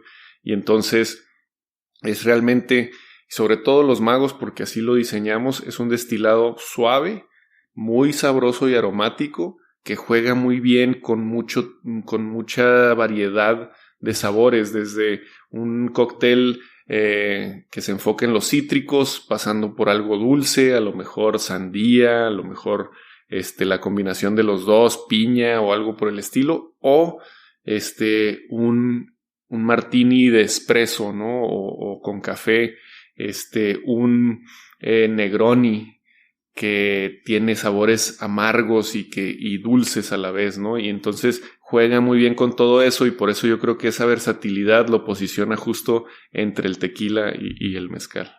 A ver, hablemos un poquito otra vez de negocio y lo que es la industria. Se sabe que a nivel global el tequila es el número 2, abajito del vodka, lo cual eso es algo que juega muy a favor de lo que es la industria aquí en México. Pero no sé qué tanto ustedes, entendiendo lo que el tequila está logrando, se puede apalancar también el sotol gracias al tequila, porque pues el tequila ya, digo, todos sabemos que artistas están representando muchas de las marcas de aquí, pero vámonos al sotol, digo, entendiendo que es una industria o es una categoría que está empezando a empujar. ¿Qué tanto ellos se pueden apalancar como industria? Es decir, de categoría a lo que es el tequila. Yo creo que ahí hay una oportunidad muy grande para todos los destilados mexicanos, porque ahorita México en general es muy atractivo en el mundo. El tequila, como dices, tiene esta presencia ya reconocida mundial, siendo hoy el número 2, pero quizás en 3 años ya sea el número 1. Ha crecido enormemente, y ese reconocimiento de destilados artesanales, de destilados mexicanos, en realidad es una gran oportunidad para todas las otras categorías, incluido el sotol, ¿no? Y entonces ahí ya tenemos un caminito que podemos seguir. Ahora, el mercado en general ha crecido mucho en torno a los destilados artesanales. Lleva más de 5 años creciendo a doble dígito las categorías de destilados artesanales. Y entonces destilados como el sotol, que tienen esa originalidad, que además por cómo creció la industria y los años de prohibición que tuvo y su tardío despertar en los 90s como una industria más que de producción de destilados, hoy en día es un destilado que todavía conserva esa originalidad del destilado artesanal, lo cual hace súper atractiva en estos mercados de destilados artesanales que han crecido tanto. Y luego, en la otra categoría que ha crecido a doble dígito en los últimos años es la de los destilados premium. La premiumización de los destilados se ha vuelto algo fuertísimo. En vez de encontrar destilados pues que buscan ser baratos para vender a las masas, encuentras destilados que buscan ser caros. Y el sotol no es que busque ser caro, sino que en realidad por su manera de elaborarse, por la realidad de la industria hoy en día, el sotol no es un destilado barato, no se puede fabricar de manera barata. Por lo menos no si es 100% sotol. Y entonces eso es algo que por la naturaleza del destilado te posiciona en esa categoría premium, y entonces tienes toda esta fortaleza del el reconocimiento de los destilados mexicanos y el camino fuertísimo que ha abierto el tequila, la manera en la que los destilados artesanales han crecido y cómo se han posicionado y cómo son demandados hoy en día por el mercado, y que esos artesanales sean premium. Y entonces el sotol, sin mucho esfuerzo, ya está en esas categorías. Ahora sí, pues es inercia de mercado, ¿no? O sea, te salpica tanto que, como dices tú, a lo mejor no ha sido el gran marketing atrás del sotol todavía, pero te jala la tendencia, ¿no? La tendencia te jala, y cuando te empieza a demandar que cumplas con ciertas expectativas del mercado, pues entonces se vuelven los retos más sabrosos para este lado, donde dices, órale, aquí tenemos una gran oportunidad, pero tenemos que organizarnos como industria, defender la categoría, encontrarnos las coincidencias entre las marcas y trabajar juntos, apoyarnos de los esfuerzos que hagan los gobiernos estatales y federales, buscar lana para invertir, todo lo que implica fortalecer una industria. Y yo creo que una de las cosas que me queda más claro es que nosotros, en el trabajo que hacemos por los magos, que espero que nos dé abundancia a mí y a una comunidad alrededor de la marca, no lo estamos haciendo solamente para la marca, lo estamos haciendo para la industria y para la categoría. Hoy tenemos el gran reto y el gran privilegio de ser personas activas en la creación de una categoría nueva para el mercado y de la creación de una industria fuerte para Chihuahua. Y entonces, pues el reto está enorme, pero justamente es de esos que dices, bueno, pues si dedico mi vida a esto, seguramente habrá cosas padrísimas que puedan salir de aquí, ¿no? Hablas de abundancia y a lo mejor quizá lo primero que se le puede venir a la gente en mente hablando de abundancia pues es meramente el retorno económico. Explícame si hay un poquito más de esos aprendizajes que traes del sector social a través de Emprendiendo por Chihuahua a la mesa hoy en día, gracias a lo que me acabas de decir, en lo que es abundancia a tu comunidad. Sí, totalmente. Yo creo que tenemos que entender abundancia como una parte, como un concepto más amplio, ¿no? Porque no estamos aquí, o más bien lo que estamos buscando no se logra solamente con dinero. El dinero ayuda y nos va a generar oportunidades, pero nosotros tenemos que construir desde una perspectiva que sea incluyente, que además reconozca las necesidades de cada uno de los eslabones de esta cadena, en donde las oportunidades, el acceso, el desarrollo de las personas y de sus expectativas y de sus deseos y anhelos y perspectivas de vida sea reconocido, ¿no? Y entonces, yo creo que esa abundancia de la que hablamos tiene que ver más con cómo se fortalece a la comunidad para que el día de mañana, cuando los retos sean más fuertes, estemos todos preparados para enfrentarlos de mejor manera. ¿Y qué quiere decir eso? Quiere decir introducir mejores prácticas de trabajo que estén acompañadas de la tecnología necesaria para quitar una de las partes fuertes que tiene ahorita la industria, que es el desgastante trabajo físico que implica hacer sotol, que sea bien remunerado y que realmente sea reconocido el trabajo con ingresos no solamente dignos, sino que generen abundancia y que además nos permitan que las generaciones que vengan después digan, oye, sí es cierto, yo también puedo ser parte de esa cadena productiva y ganar suficiente para tener una vida como yo la quiera tener, ¿no? Y luego otra de las partes importantísimas es que aprendamos de los muchos errores que se han cometido en otras industrias en torno al uso de la planta y el cuidado del ecosistema. Nosotros queremos generar abundancia en los ecosistemas donde trabajamos. Esto es una planta que se busca en el espacio silvestre y que si acabamos con esos ecosistemas, mañana no va a haber esa planta, pero deja tú para la industria, pues no va a haber esa planta para que fortalezca a su ecosistema, a la flora y a la fauna que dependen de ese equilibrio en donde esa planta participa, ¿no?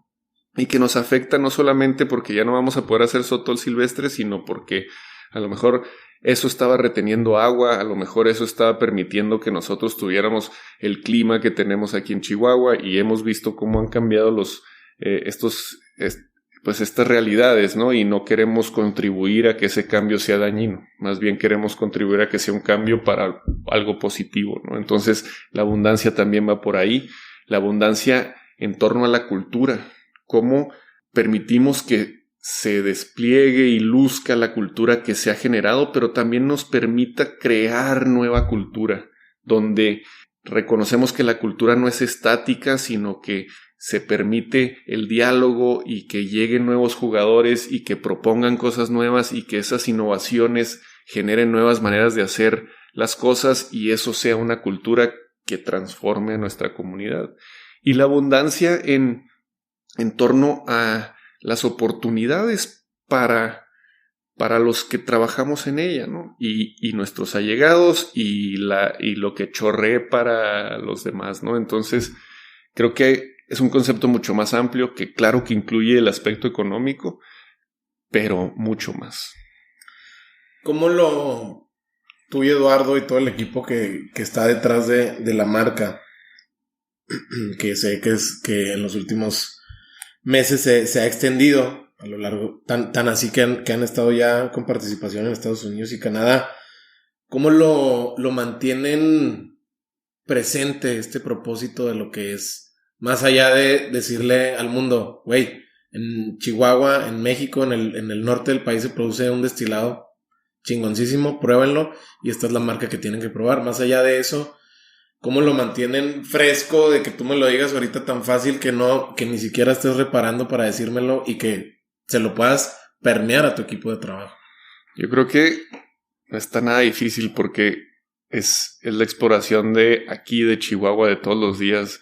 Nosotros vemos el proyecto y obviamente tenemos que atender 1000 cuestiones técnicas y legales y fiscales, y ahí estás en el trabajo de oficinista, eso no me lo quito encima, pero cuando vemos esto, nos estamos dando cuenta justamente en algo que para mí es, y creo he mencionado 5 veces y van otras 5 seguramente, que es que el sotol es un valor cultural. Y entonces cada plática que tenemos regresa al tema cultural. Cada vez que hablo sobre sotol, cada vez que alguien me pregunta, en cada espacio en el que me toca dar una cata, en espacios como el que me estás ofreciendo hoy, tengo la oportunidad de hablar de algo que tenemos que crear hoy, que tenemos que repetir hoy, que tenemos que fortalecer hoy. Y entonces sí está padre eso que dices, no nos alejamos tanto del punto porque lo tenemos presente todos los días en lo que hacemos, en las pláticas de diario. Oye, cuando vayas a hablar con tu cliente, dile que nos interesa darle una capacitación a su personal para que sepa cómo hablar de sotol, pero nos interesa también que sean parte de la sociedad del sotol para que se sientan parte de una comunidad y entonces ellos nos propongan cosas a nosotros, que ellos nos digan, oye, vamos a hacer este evento y que sea así y asado porque así nos funciona bien a nosotros y esa es la manera en la que nosotros hacemos las cosas. Y entonces es un toma y daca y un diálogo que repetimos, y cada vez que hablo con un cliente me dice, oye, hagámoslo de esta otra manera, y entonces alimenta lo que yo puedo hacer y se vuelve un ciclo que fortalece mucho y que me gusta pues casi intencionalmente como instigar, ¿no? O sea, realmente... Sí, lo provocas. O sea, hay que provocarlo y entonces ahí está, o sea, y déjame te platico, y si tú eres nuevo en el equipo, pues es poco a poquito, pero algún día te voy a sentar y nos vamos a echar unos sotoles y te voy a platicar todo completo, y luego mañana me vas a venir a preguntar de qué hablamos y lo vamos a volver a repetir, ¿no? O sea, ese es lo que yo creo que nos mantiene aquí, y sin duda el trabajo que hacemos con otras marcas, otros destiladores, otra gente que está involucrada en esta industria, también hay una oportunidad muy fuerte de que nos fortalezcamos unos a otros y que aprendamos unos de otros y que nos apoyemos. Y entonces, a pesar de que, lo digo de broma, pero es lo que yo creo que lo que es más cierto en el mundo, organizar a la gente es lo más difícil.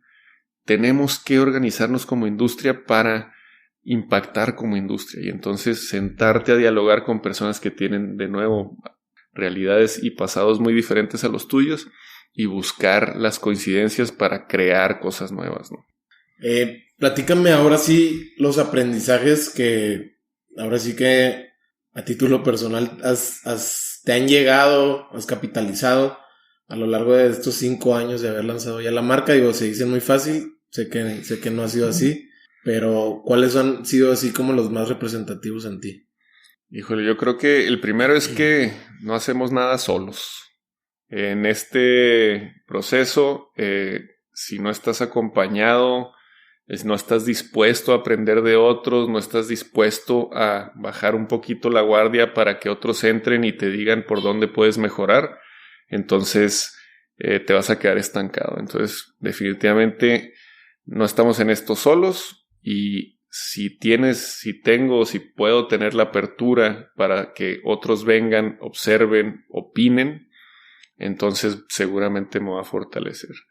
La otra parte que para mí ha sido pues como muy esperanzadora es que con rascarle poquito descubres una enormidad, o sea, algo realmente gigantesco de diversidad, de cultura, de opiniones, de realidades, de belleza natural, de exploración y de diversidad de pensamiento que incita. Y entonces yo creo que la lección ahí es: no tengas miedo de rascarle un poquito a lo que tienes enfrente. No tengas miedo de preguntar cómo se hacen las cosas y por qué se hacen así, porque estás a la vuelta de la esquina de descubrir un mundo nuevo y que para mí era oculto y que en realidad estaba oculto a simple vista.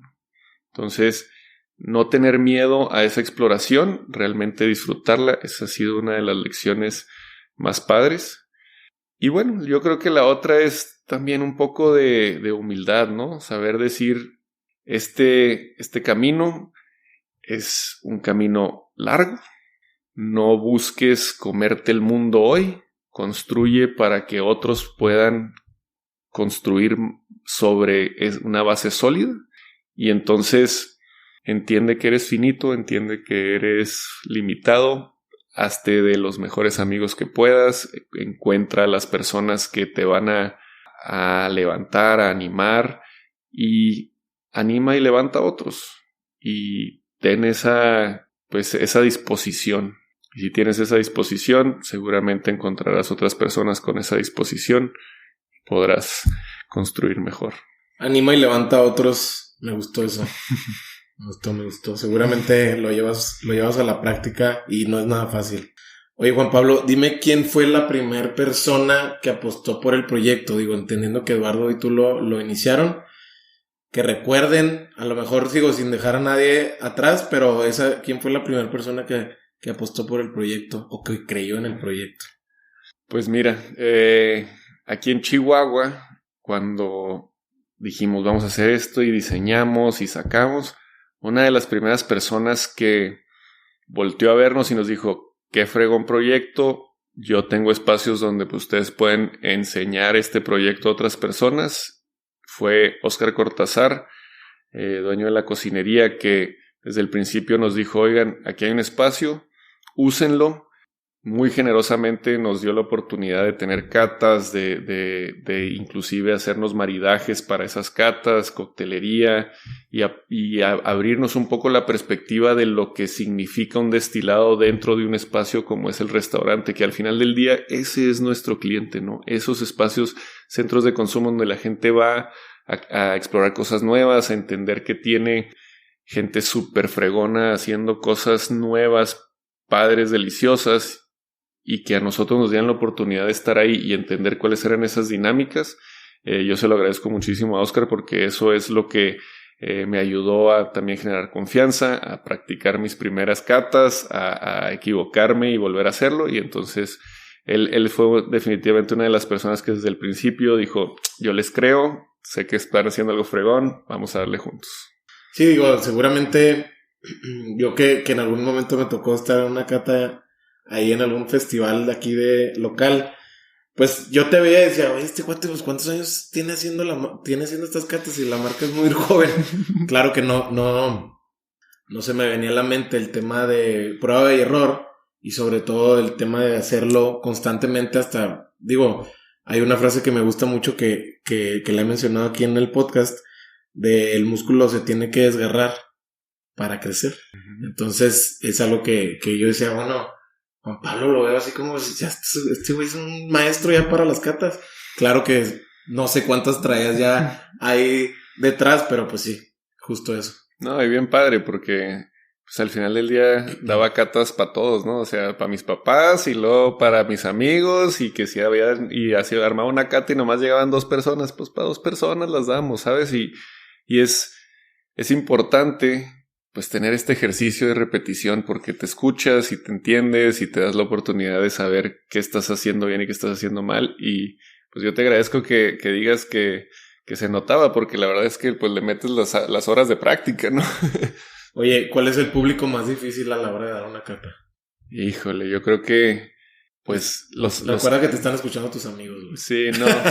No, mis amigos son fáciles porque aunque me la cagan, la verdad es que disfrutan. Pero yo creo que los públicos más difíciles son estos paneles de expertos donde realmente vienen muchas ideas como muy fortalecidas, muy preconcebidas, que a la hora de que las trastocas un poquito, les quieres mover, pues te van a refutar, ¿no? Y con conocimiento, y está muy bien, porque muchas veces las ideas que yo tengo no necesariamente son las que pudieran ser mañana, y entonces son espacios difíciles donde el diálogo luego puede estar fuerte, pero pues que hay que tener, porque si no los tienes, pues nomás estás tirándole a lo blandito, ¿no? Pero tirándole a lo fuerte, pues ahí es donde te curtes, donde aprendes cosas nuevas, donde puedes discutir cosas padres. Y la verdad es que sí me han tocado espacios donde me han cuestionado y al final del día, pues lo que les digo es, si no sé, no sé, ¿sabes? Pues no sé. Y explorémoslo juntos o voy a explorarlo y platicamos después. Pero definitivamente también saber que me falta muchísimo conocimiento y que para eso estoy aquí, para ver si lo consigo. Pero es divertido y a la vez me da un poquito de miedo entrarle a esos espacios porque hay gente con un enorme conocimiento, ¿no? Y está padre, pero no siempre es fácil. Sí, la verdad es que también yo creo que tú lo asimilas bastante bien, porque cuando te metes a las grandes ligas es cuando mejoras tu porcentaje de bateo, ¿estás de acuerdo? De acuerdo. Porque si te mantienes acá en la comodidad, no, pues no sales de eso, ¿no? Y cuando te cuestionan, pues, y no pudiste responder, te quedas con la espinita y a ver, déjame investigo a fondo y le pregunto a los expertos que yo tengo de mi lado y a ver si es cierto, ¿no? Y la verdad es que de ahí sale el mayor conocimiento, pero también son públicos difíciles. Y bueno, y los borrachos. Claro. Oye, bueno, digo, escuchándote cuando nos concentramos mucho en algo que es de gusto general, al menos acá en el norte, que son las carnes asadas y este ritual tan lindo que existe, me platicaban de cómo tienes este sentido epicurista, ¿no? De estar en el momento, de disfrutar del buen comer, del buen beber, del buen reír, ¿no? Primero, ¿en algún momento te has visto tentado por este síndrome, esta enfermedad que le achacan mucho a los millennials y todas las generaciones detrás de ellas, de no estar en el momento, del famoso FOMO, el Fear of Missing Out, y de a lo mejor no conectar como normalmente a lo mejor te toca hacerlo a través de ser un buen anfitrión o un buen invitado en alguna reunión social? ¿Te has visto a lo mejor alguna vez tentado de que, güey, estoy aquí, estoy allá, no estoy ni con mi gente, no estoy con mis cuates, estoy en el teléfono? Lo cual yo creo que muchos se sienten identificados. Yo me siento identificado, pero no sé si, uno, ¿te has visto tentado? Y dos, ¿cómo cuidas para no caer en esa tentación? No, totalmente. Yo creo que es la enfermedad que traemos todos en esta época y como dices, o es el teléfono o estás pensando que mañana cómo va a estar la chamba y no estás en el momento, ¿no? Y no estás con el momento que estoy, pues no sé, yo con mi esposa o con mis amigos o con la familia o simplemente teniendo un espacio para mí y ni siquiera estoy ahí conmigo mismo, ¿no? Y me pasa muy seguido y lo que trato de hacer es ser consciente, ¿no? O sea, darme cuenta que me estoy perdiendo algo por estar pensando en lo que viene mañana. Y algo que a lo mejor me está generando ansiedad o algo que me estoy reprochando de algo que hice en el pasado. Y es, pues, quizás darme cuenta y hacer el ejercicio de ser consciente que estoy en ese proceso, no juzgarme duramente y no decir, ay, Juan Pablo, otra vez tú haciéndolo. No, ok, mejor déjalo ir y trata de volver al lugar en donde estás en ese momento. Y no siempre me funciona, a veces me noto totalmente distraído, pero sí lo intento y me gusta darme cuenta y cuando me doy cuenta digo, ok, y es por esto. Y la siguiente vez espero darme cuenta antes para que no me esté robando mis momentos, ¿no? Entonces, definitivamente lo tengo y definitivamente hay que darse cuenta para salirse de esos, ¿no? Sí, seguramente lo clave que me mencionas es estarte observando, ¿no? Así como que, bueno, ya se me fue el pedo 15 minutos en el teléfono. Sí. A ver, vuelve a regresar a lo que estás haciendo, ¿no? Sí, y algo que he estado tratando de trabajar ahora más es cómo genero hábitos que me alejen de esos hábitos que yo considero negativos o que afectan mi manera de estar presente. Cómo construyo hábitos que me permitan estar presente. Y digo, no está fácil, pero empezando por detalles pequeños vas construyendo pues hábitos más grandes, ¿no? Entonces, cosas desde que mi celular ya no esté sonando ni vibrando todo el día. A veces me pierdo llamadas, pues las regreso y listo, no pasa nada, ¿no?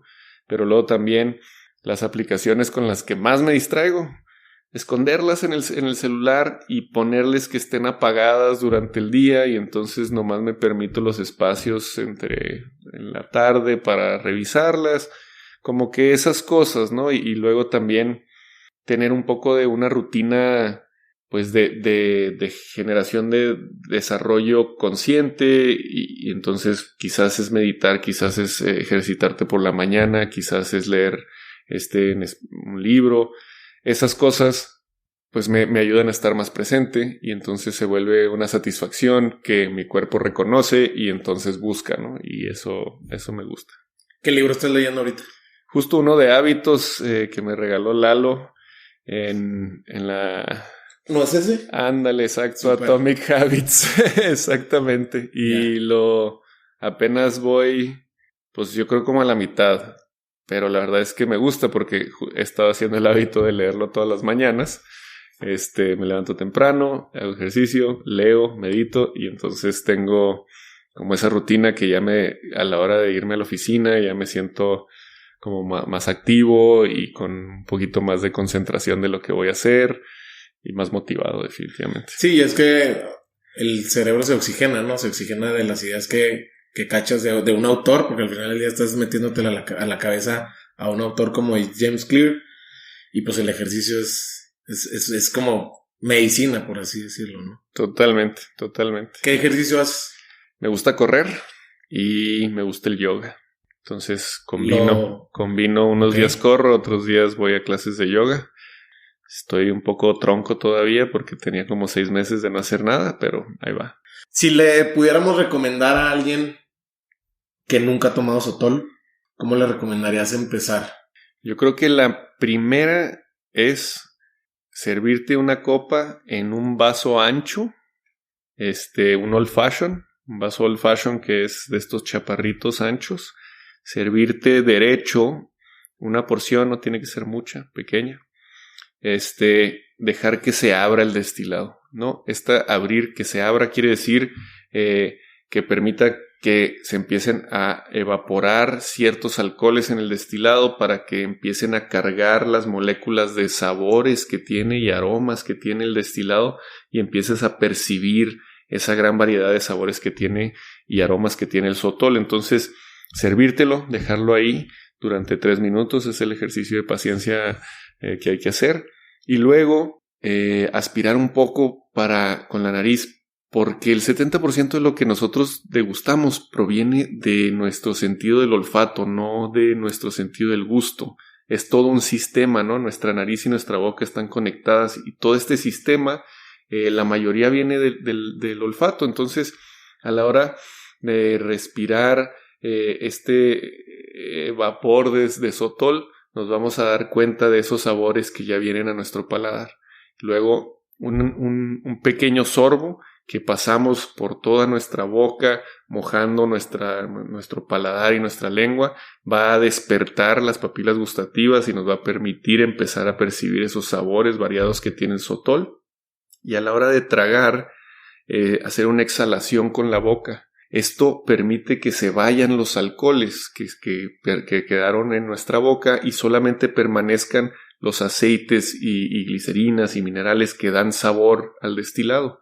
Y entonces descubrimos otros sabores, ¿no? Entonces, primer acercamiento para realmente saber a qué sabe el destilado. Y después de eso, yo creo que ahí entra el juego de cada quien.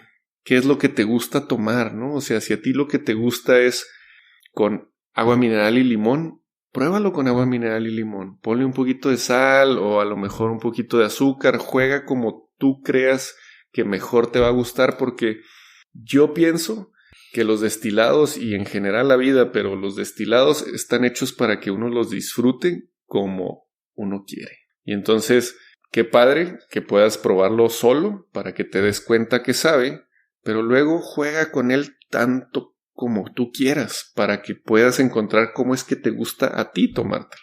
Y entonces sí, si descubres una receta genial, pues mándanosla para saber cómo está. Va. Oye, ya por último, para ir cerrando esta charla, ¿cuál es el hábito que te gustaría eliminar que crees que te represente más significado a la hora de dejarlo de hacer o practicar?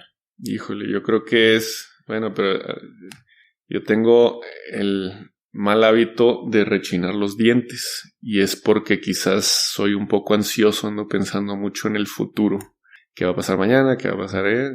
Y aquí estoy no hablando sobre construir una industria, y entonces estoy pensando todo lo que implica construir una industria, y me voy a ir a dormir y me voy a levantar con la mandíbula así apretando los dientes.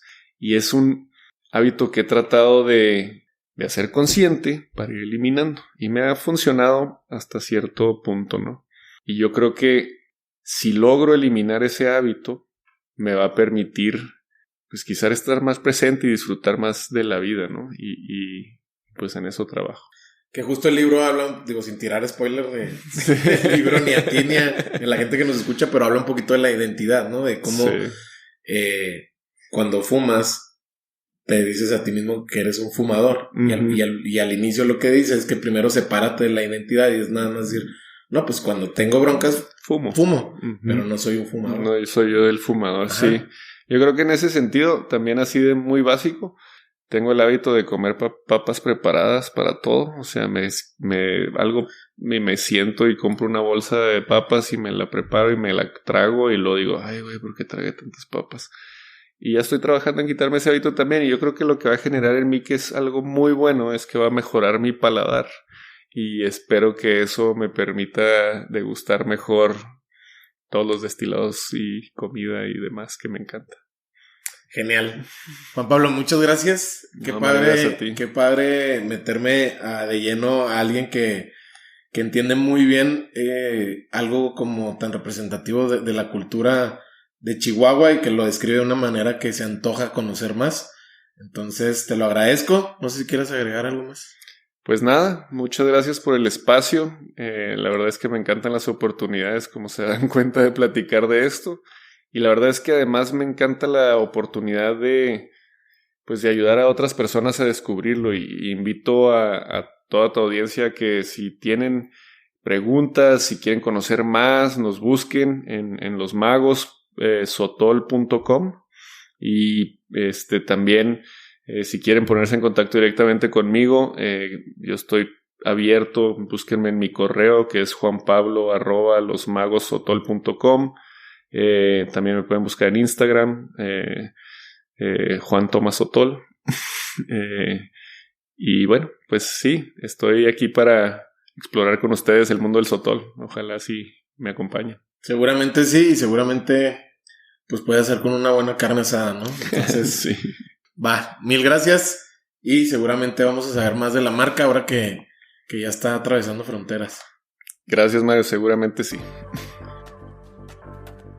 Y eso fue todo por hoy. Pues bueno, escuchando a Juan Pablo, por supuesto que se antoja probar un buen sotol. Te recuerdo que este episodio y todos los demás los encuentras en cualquier plataforma de audio digital. Y tú ya sabes qué hacer. Si este episodio te gustó, por favor compártelo por WhatsApp. También suscríbete en iTunes y califícanos con 5 estrellas. Eso nos va a ayudar mucho para llegar a más gente. También nos puedes seguir en Spotify y activar la campana de notificación para que no te pierdas ningún episodio. Por último, me encuentras en Instagram como Mario Salinas.